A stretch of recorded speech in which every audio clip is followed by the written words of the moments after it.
Hi everybody, this is Mark with Cooking and Crafts. These are birdhouses that I made. They are approximately 8 inches tall and about 5 inches wide. The hole for the birds to get into is 2 inches deep or 2 inches in diameter. And as you can see, it does have a little peg for the bird to step up on. I did slide it inside of it so because it's so deep from the bottom to the bird hole that I slid it in so they could actually step on that to get out, and they can perch on this one on the outside.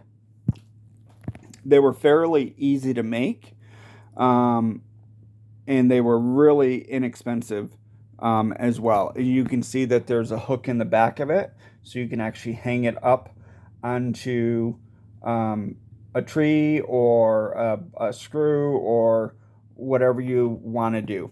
If you have any questions, please reach out to Cooking with Mark and Crafts, or Cooking and Crafts with Mark. I'm sorry about that. Thank you and have a wonderful day now.